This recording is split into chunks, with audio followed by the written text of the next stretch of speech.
Now for more of my interview with President Trump.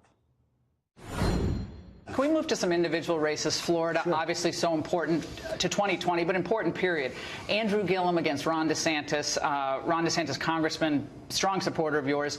Over the weekend, you called Andrew Gillum. You referenced him being a thief. What did you mean by that? Well, the FBI offered him tickets at $1,800 apiece, and he took them. He took a trip with the same FBI agent.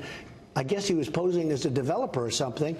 The man, stone cold, took this stuff. I don't even think he should be allowed to continue on with the race. He responded today by calling you weak. You're howling because you're weak. That's what he said in a tweet. I haven't heard that one lately. That's okay. Good. That's a change of pace. Look, here's a guy that, in my opinion, is a stone cold thief.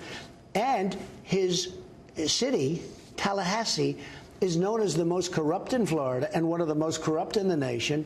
He's a disaster, and how he's even close to being tied is hard to believe. But Florida can't have. If Florida has a governor like that, and I know Florida better than I know practically anywhere, Florida will become Venezuela. It will be a disaster. And you have Ron DeSantis, who is a Harvard, Yale guy. He's had a really terrific, he's a very good person. He's going to be a very good to a great governor. This other guy is a stone cold. In my opinion, he's a thief. How can you have a guy like this? And you just look at his record. Also, look at the job he's done as the mayor of Tallahassee. He's a total disaster. John James, of course, running for Senate. Star. Beto O'Rourke is down on the polls since you came in Texas, but John James is only 8-9 points off his Senate bid. He's an Army combat veteran. Right. Why do you think he's not getting the play by the media? He's doing so well that I'm trying to get to Michigan. That's how well John James. John James is a star. African-American, great guy. And you know how John James, he was one of 4 or 5 people running. And I'm watching television, and I see John James. I said, who's that guy? He's running in Michigan. Let me see it again. And I said, that guy is great. He's a star. Now, I don't know, she's just a clone for, all she is an automatic vote. Debbie Stabenow. She's been a disaster for Michigan. She's an automatic vote for Schumer. John James is a young star. And I said, I'm going to back him. And I backed him. I did a little research. I backed him. And he's taken off. He ends up winning with, not a lot of money. He ends up winning the primary. And he's doing really well. He's down 7, which sounds like a lot. That's nothing, because normally they're down 25 or 30. Obama is kind of following you on the campaign trail. He was in Wisconsin. How are his crowds? Yeah, Wisconsin. He's going to Florida this week. And he brought up the issue of the Caravan. And he said the following. They're trying to convince everybody to be afraid of a bunch of impoverished, malnourished refugees 1,000 miles away. That's the thing that is the most important thing in this election. Not health care, not whether or not folks are able to retire. Suddenly, it's this group of folks. We don't even know where they are. They're way down there. Don't fall for that kind of fear-mongering.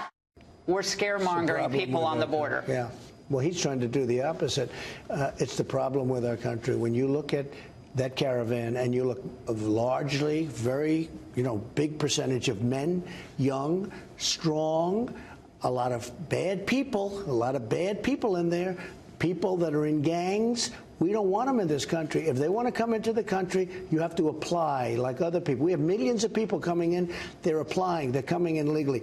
We have a very strong border. I called up the military. This Caravan is not. They're wasting their time. They are not coming into the country. What's the military going to be able to do? Obama and Bush both sent the National Guard. But it had no effect. They're not me. I'm sending up the military. This is the military. And they're standing there. And one thing that will happen. No lethal force. When they're captured, we don't let them out. What has been happening, and we're not as of pretty recently, we're not letting them out. What happens is they would catch and release. We're catching. We're not releasing. So if they want to come over, but we're not even doing that. We're not letting them into this country.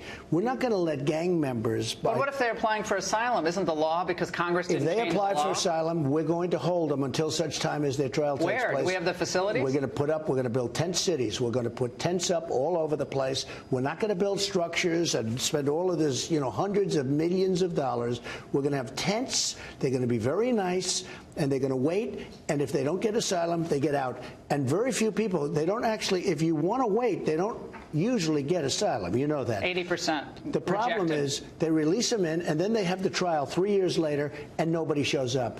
But we are going to, unlike Obama and unlike others, we are going to take the people, we're going to put them in, and they're going to wait. And you know what? Two things happen. When they find out that that happens, you're going to have far fewer people come up.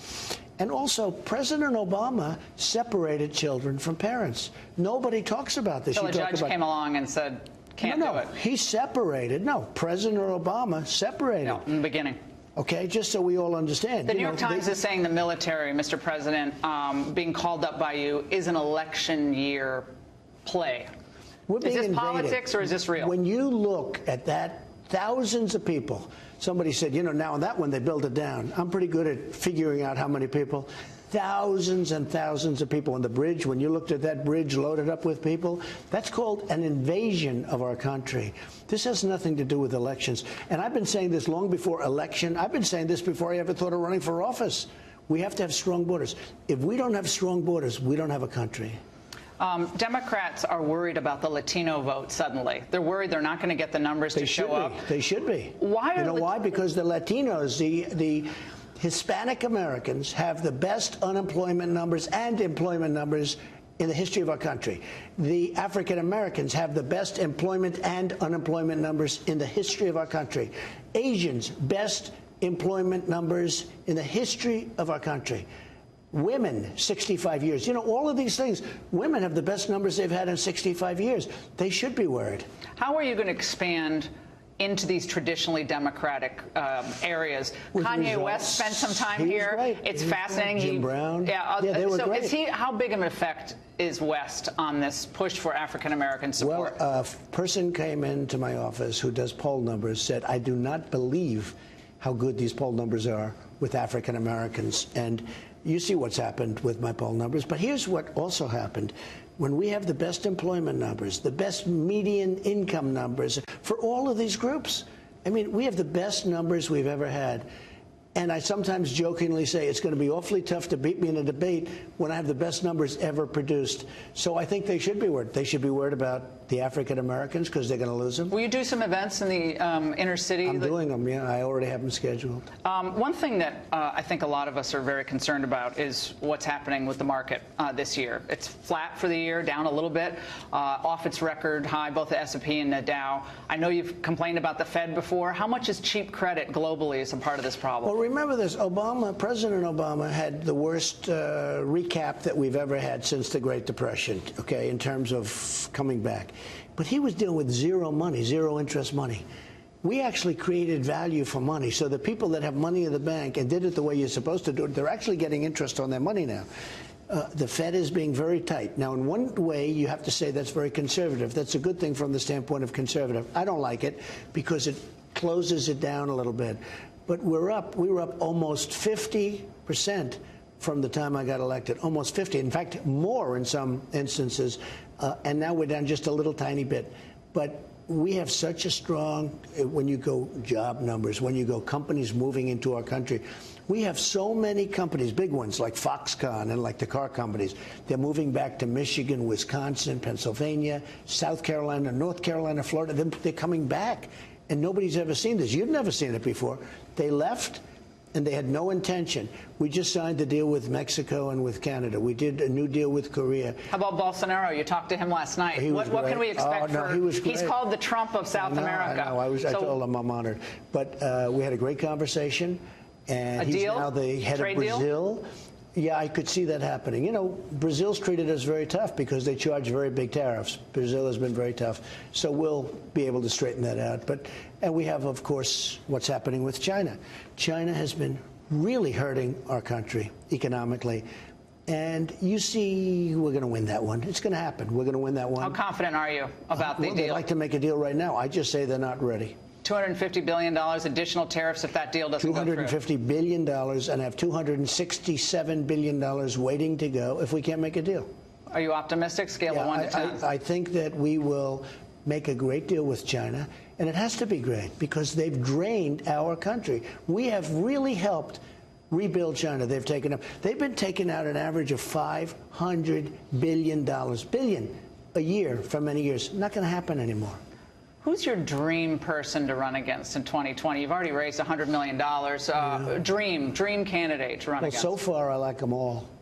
I don't see anybody. Hillary's not. Apparently, she's not down and out. I like her too. I'd be very happy with Hillary. I like them all. I don't see anybody that I wouldn't enjoy running against. And, you know, that could happen, but I don't see it right now. A couple other questions Fox viewers really want to know. Declassifying those documents. They were kind of kicked over to the Inspector General. Why not declassify them? Get it all out. We're getting very close to doing what we have to do. I want to wait till after the election. Why are you and Rod Rosenstein such good friends now? It seems like everything's been settled.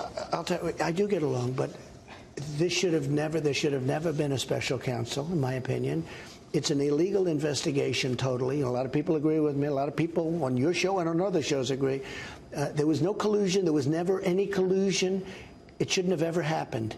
But with all of that being said, I do get along, and I have made everything available. You know why? Because I have nothing to do with Russia. Hillary was a lousy candidate, and I did a very good job. You're going to do written questions, written answers?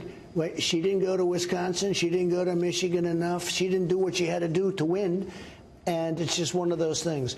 But we have nothing to do with Russia, and I think you probably know that almost better than anybody. Written questions to Mueller's, written answers to his questions. I mean, it's ridiculous that I have to do anything because we didn't do anything. But we will probably do something, yes, where we'll respond to some questions. How's Melania doing? She's doing fantastically, really good. She's doing a great job. Just got back from Africa, and she saw some things that were very eye-opening and tremendous poverty. So we're trying to help. Thank you, sir. Thank you very much. For your time. Thank you. Thank you. Really appreciate it.